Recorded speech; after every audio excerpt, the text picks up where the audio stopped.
Assalamualaikum warahmatullahi wabarakatuh. Welcome to my channel. Apa kabar sahabat? Senang sekali rasanya bisa kembali lagi hadir menemani Anda dalam kisah inspirasi Islami yang tentunya bisa membawa keberkahan dan hikmah untuk kehidupan kita. Tapi sebelum lanjut, jangan lupa untuk like, comment, dan subscribe untuk kemajuan channel yang sederhana ini dan bisa membantu orang lain untuk memberikan perubahan dalam hidupnya. Dan semoga ini menjadi ladang pahala bagi kita semuanya. Amin ya rabbal alamin.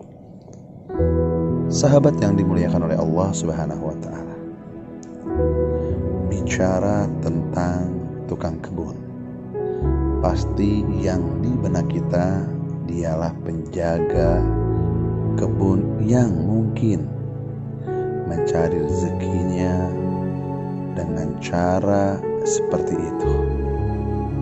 Tapi tahukah Anda, penjaga kebun yang akan kita bahas kali ini, dia memiliki salah satu sifat yang luar biasa yang membuat orang terkagum-kagum.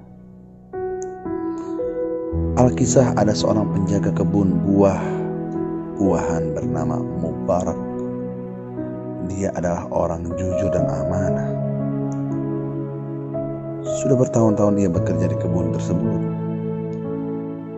Suatu hari, majikannya sang pemilik kebun datang mengunjungi kebunnya. Ia sedang mengalami masalah yang pelik dan sulit untuk dicarikan jalan keluarnya. Putrinya yang sudah beranjak dewasa tumbuh menjadi seorang gadis yang cantik dan banyak pria yang ingin mempersuntingnya. Yang menjadi permasalahan baginya adalah semua laki-laki yang ingin mempersunting putrinya adalah kerabat dan teman dekatnya. Ia harus memilih salah satu dari mereka.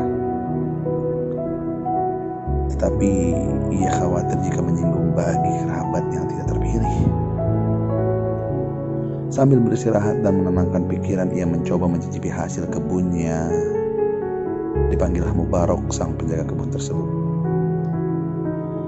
"Hai Mubarak, kemarilah.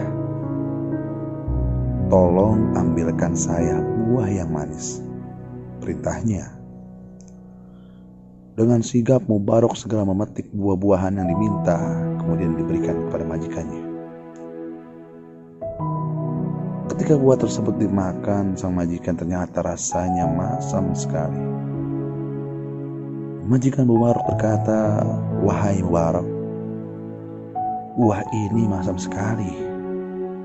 Berikan saya buah yang manis," pinta sang majikannya lagi. Untuk kedua kalinya buah yang diberikan Mubarak masih terasa masam. Majikan terheran-heran. Sudah sekian lama ia mempekerjakan Mubarak, tetapi mengapa si penjaga kebun ini tidak mampu membedakan antara buah masam dan buah yang manis?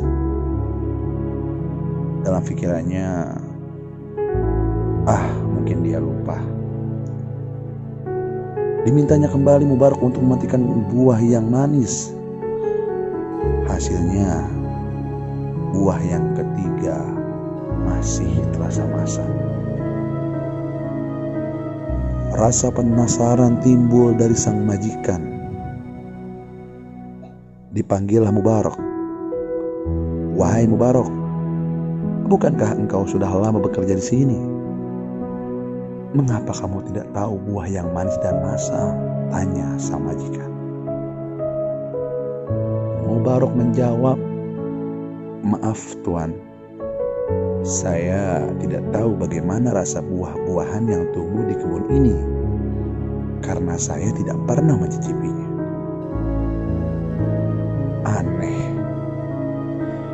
bukankah amat mudah bagimu untuk memetik buah-buahan di sini? Tapi mengapa tidak satupun kamu makan?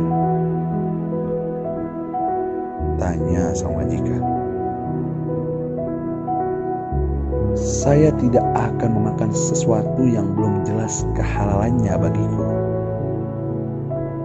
Buah-buahan itu bukan milikku. Jadi aku aku tidak berhak untuk memakannya sebelum memperoleh izin dari sang pemiliknya. Jelas Mubarak. Sang majikan terkejut dengan penjelasan penjaga kebunnya, dan sejak saat itu dia tidak memandang Mubarak sebagai tukang buah dan tukang kebunnya lagi, melainkan sebagai seseorang yang jujur dan tinggi kedudukannya di mata Allah Subhanahu wa Ta'ala. Ia berpikir mungkin Mubarak bisa mencarikan jalan keluar atas permasalahan rumit yang tengah dihadapinya. Mulailah sang majikan bercerita tentang lamaran kerabat dan teman-teman dekatnya kepada putrinya. Dan ia mengakhiri ceritanya dengan bertanya kepada Mubarak, "Wahai Mubarak, menurutmu siapakah yang pantas menjadi pendamping putriku?" Mubarak menjawab, "Dulu orang-orang jahiliyah mencarikan calon suami untuk putri-putri mereka berdasarkan keturunan.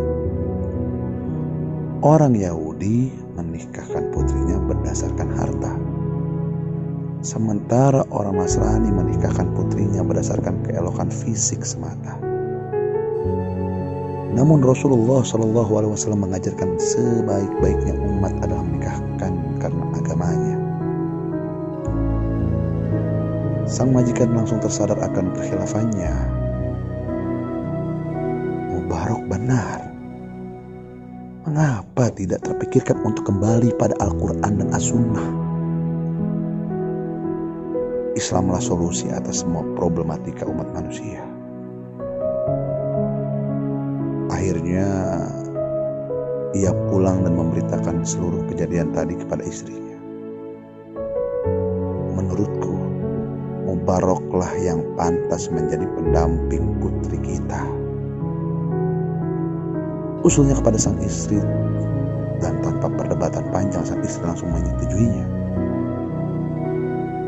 Akhirnya pernikahan bahagia dilangsungkan, dan dari kedua lahirlah seorang anak bernama Abdullah bin Mubarak, anak dari Mubarak dan anak pemilik tukang kebun tersebut.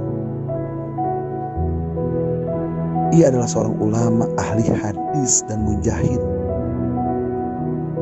Pernikahan yang dirahmati Allah Subhanahu wa Ta'ala dari dua insan yang taat beribadah, yang pastinya akan diberikan keturunan Allah Subhanahu wa Ta'ala. Sahabat yang dimuliakan oleh Allah Subhanahu wa Ta'ala,